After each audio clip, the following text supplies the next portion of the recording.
Hello friends, मेरा नाम है अभी और आज हम बात करने वाले हैं एक ऐसे प्लेन क्रैश के बारे में जो हुआ तो करीब 9 साल पहले था, लेकिन आज भी यह एक रहस्य बनी हुई है और इसके बारे में अलग अलग लोगों का अलग अलग कहना है। तो चलिए शुरू करते हैं।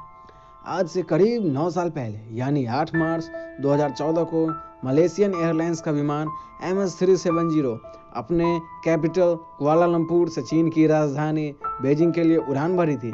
विमान में 227 यात्री और 12 क्रू मेंबर्स को मिलाकर कुल 239 लोग सवार थे, लेकिन विमान अपने डेस्टिनेशन पर पहुंचने से पहले ही आसमान में गायब हो गया था।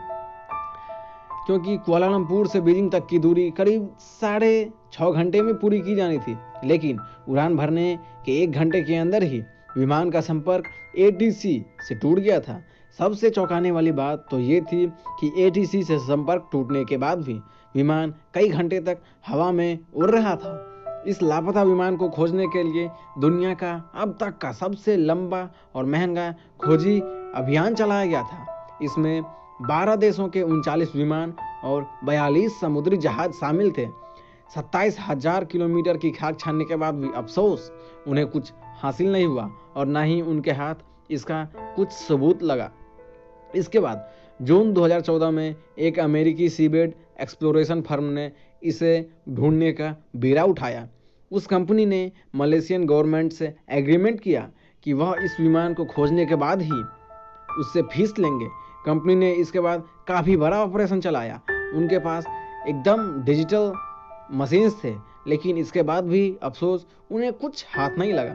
क्योंकि इसमें सबसे चौंकाने वाली बात यह थी कि 2 ब्लू व्हेल मछलियों के बराबर के साइज वाले इस प्लेन का यूं गायब होना किसी के गले नहीं उतर रहा था। इसलिए इस हादसे को लेकर कई कंस्पिरेसी थ्योरीज सामने आने लगी। सबसे पहली थ्योरी ये थी कि इस विमान को उड़ा रहा पायलट अवसाद से ग्रस्त था, जिसकी गलती से प्लेन ऐसा क्रैश हुआ कि उसके छोटे छोटे टुकड़े हो गए। दरअसल बाद के दिनों में चीन में इस प्लेन के छोटे छोटे टुकड़े मिले थे।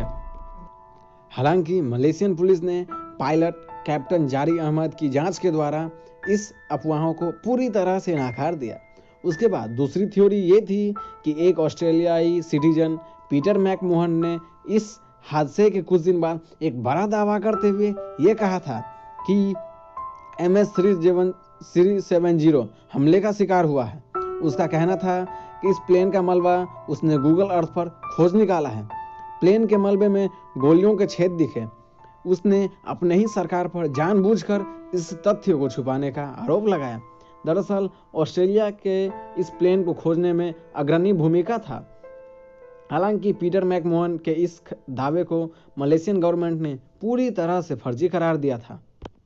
लेकिन इसके बाद एक और थ्योरी सामने आती है। इसमें एक इंडिपेंडेंट जांचकर्ता ने दावा किया था कि रूसी राष्ट्रपति पुतिन इस घटना के बारे में जानते थे। रूसी विशेषज्ञों ने गुप्त सैटेलाइट से इस विमान को हिंद महासागर में गिरते हुए देखा था और उसकी जानकारी पुतिन को दे दी थी, लेकिन रूसी राष्ट्रपति इस पर खामोश रहे, क्योंकि अगर वो इस बारे में दुनिया को बताते तो उन्हें अपने देश के गुप्त सैटेलाइट की जानकारी भी देनी पड़ती, जो उन्हें गंवारा नहीं था। इसलिए उन्होंने इसके बारे में किसी से कुछ नहीं बताया। उसके बाद एक और थ्योरी ये है कि 8 मार्च को कुआलालंपुर से बीजिंग के लिए उड़ान भरने वाले इस प्लेन में कुल 154 चीनी यानी चाइनीज, 38 मलेशियाई और 4 अमेरिकी और 5 भारतीय समेत कुल 14 मुल्कों के 239 मुसाफिर और क्रू मेंबर सवार थे। इस प्लेन में 2 शख्स ऐसे भी सवार था जिन्होंने फेक पासपोर्ट ले रखा था। ऐसे में इस प्लेन के आतंकी हमले के शिकार होने की अफवाहें जोर पकड़ने लगी, लेकिन मलेशियाई जांच एजेंसी ने उन दोनों शख्सों का कोई बैकग्राउंड आतंकवाद से नहीं मिला। जांच में पता चला कि दोनों ने ये पासपोर्ट थाईलैंड से चुराए थे और उनकी योजना बीजिंग के रास्ते यूरोप जाने की थी।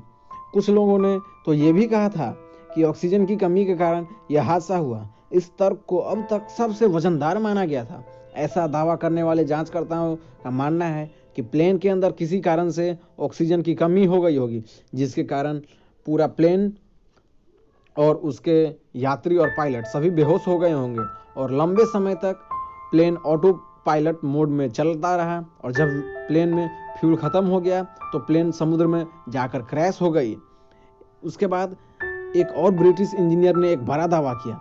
सालों पहले इस हादसे में लोग रहस्यमयी मानकर इसे भूल चुके थे, लेकिन एक ब्रिटिश एरोनॉटिकल इंजीनियर ने बीते साल MS-370 का मलबा खोज निकालने का दावा किया। रिचर्ड गॉडफ्रे नामक इस इंजीनियर ने 1 साल से अधिक समय तक MS-370 हादसे का अध्ययन कर कहा कि उन्हें लगता है कि ये प्लेन वेस्ट ऑस्ट्रेलिया में पर्थ से करीब 2000 किलोमीटर दूर समंदर में गिरा होगा।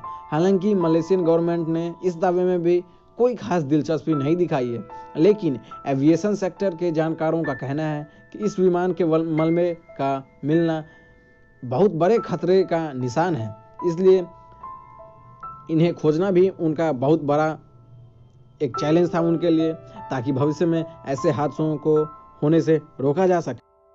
लेकिन एविएशन सेक्टर के जानकारों का कहना है कि इस विमान के मलबे का मिलना सुरक्षा के लिए बेहद ज़रूरी है, ताकि भविष्य में ऐसे हादसों को होने से रोका जा सके। तो वेल फ्रेंड्स, आज के वीडियो में बस इतना ही।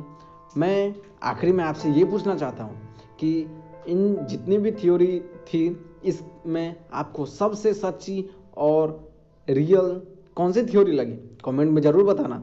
तब तक के लिए goodbye and best of luck. Thank you.